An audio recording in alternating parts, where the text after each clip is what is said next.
So I failed my first year of university, and there are 3 things that I learned from this experience. 1, university is really, really hard. 2, you need to learn to study smarter and not harder. And 3, you need to be really, really consistent, otherwise you're gonna fail.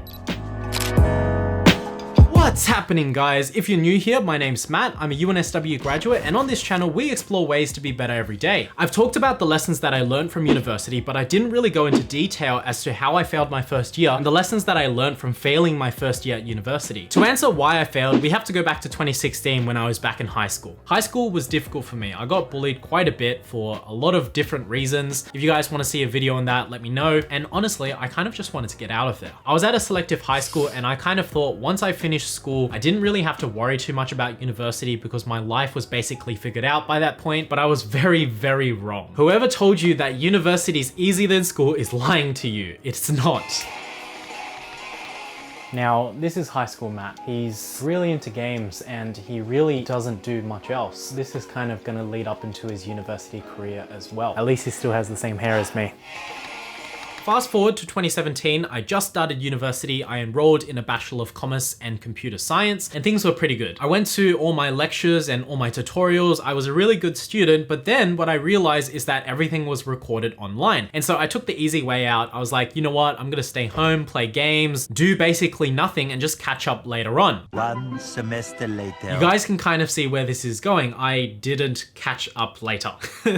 I didn't catch up. The game that I was playing during this time was a game called MapleStory, and I used to play this a long time ago when I was a lot younger, and I got a wave of nostalgia which kind of made me want to play the game again, and then I got hooked. Now, I don't know if you guys are like me, but I have a really addictive personality. If I start getting into something, I start getting very obsessed, a little bit neurotic, and I start doing it and obsessing over that one thing. Aside from that, when I wasn't playing MapleStory, I was out clubbing, partying, doing everything except for actually studying at the time, which was kind of what led to my downfall during my first year at university. And so all of these came together, and I actually failed my first semester at university. I was always a very high achiever when I was in high school, and so when I got into university and I was being hit with these fail marks, it really, really hurt my ego. It really, really hurt my self-esteem and my self-worth. After this, I had to repeat subjects in the next semester, and so I didn't really want to do this. So I decided to take the semester off and kind of find myself and try to figure out what I had to do. During this semester, I was seriously considering dropping out and just getting a trade. And I was like, you know what, stuff it. At least I'm doing something. Did you guys struggle in your first year of university or TAFE or some kind of trade? Let me know down in the comments below. I'd love to hear it. During this semester, I decided to change my degree from a Bachelor of Commerce and Computer Science all the way to a Bachelor of Science and Education, which is a huge, major change. What I realized is that I can't do university the same way that I did it the first time. I have to change it up and do it the second time. Otherwise, I'm going to reproduce the same results again. If you guys are interested in some habits that I developed from this experience, have a look at this video right here. The first lesson that I learned is that university is really hard, and people don't really tell you this while you're in school. And so you got to give university the respect it deserves. You can't expect to half-ass it and expect to do well. That's not how it works. So after this, what I decided to do was to quit MapleStory and quit games in general, and I went on a productivity binge watching Ali Abdaal, Thomas Frank, and reading a bunch of self-help books. I went to all of my lectures, all of my classes. I made sure to go through everything. I made notes, I highlighted, and looking back, that's probably not the best way to study, but I did all of these things. I became a really good student again. I made it a priority. I treated it like a full-time job, and that's what you have to do with university. Just like a full-time job, if you don't put in the work, you're probably going to get fired. In the university sense, you probably get kicked out because you're gonna fail. It really wasn't easy fixing up all of these habits that I developed during my first year of uni, but you have to make sacrifices and make effort for things that actually matter. I'm not saying I'm perfect, but I'm better than I used to be, which is the most important thing. Your self-improvement journey is your own, and you should only be focused on beating yourself every single time. Which brings me to my next self-improvement journey, which is to get you to like this video if you're finding this video useful. The second lesson that I learned is that you have to start studying smarter rather than harder. In my first year of university, I definitely studied hard. I studied a lot, but none of that study was actually productive in a way that actually led to marks. The reason why this happened is because I applied the same study method that I used in school, and I applied it to every single subject that I ever did, but it wasn't the right way to actually do it. I was applying the way that I was studying for maths for computer science, which doesn't make sense because in maths, you're doing a bunch of formulas, and so you have to keep doing questions in order to get better. Whereas in computer science, you can't just make notes and do a bunch of questions in order to get better at computer science, and so it didn't really work out. So you have to find out what is the best way to study for that particular domain, using spaced repetition and maximizing the forgetting curve in order to maximize the amount that you can actually remember. I'll leave some links down below if you guys want to know more about the concepts that I talked about today. All of these domains have different ways in order to actually study for them, and you need to figure out what's the best way to study for my subject. So the best course of action if you're watching this and you're not me is to find study techniques that work for you. And maybe I'm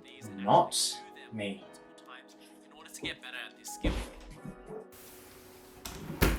The thing about study techniques is that a lot of the time you have to find what works best for you. It's not always what does the science say. Sometimes you need to figure out what actually works best for you. Here's a hint. Studying by taking notes and highlighting out of the textbook is one of the worst ways that you can actually study. What you want to try and do instead is use active recall, spaced repetition, and all of the other things that I talked about in this video in order to actually study. Now, the last lesson that I learned from failing my first year of university is that consistency is the most important thing that you can have. I was the exact same person from my first year of university and all the other years at university. The only difference was how consistent I actually was during this time. That is, how consistent I am with studying, doing assignments, going to classes, and doing all of my assignments. Being consistent isn't something that you're just born with. You kind of have to develop this over time, slowly and gradually, in order to actually become consistent. I talked about this in great depth in my Learner Framework video. If you guys are interested, make sure to check it out right here. So those are the 3 lessons that I learned failing my first year at university. Looking back, me failing my first year of university wasn't the end of the world. I was still able to graduate with a decent WAM. I graduated with a high credit for those who are interested. All my links are down below. I'm on Instagram and Twitter. Thanks for tuning in today, guys, and I'll catch you in the next one. Peace. So,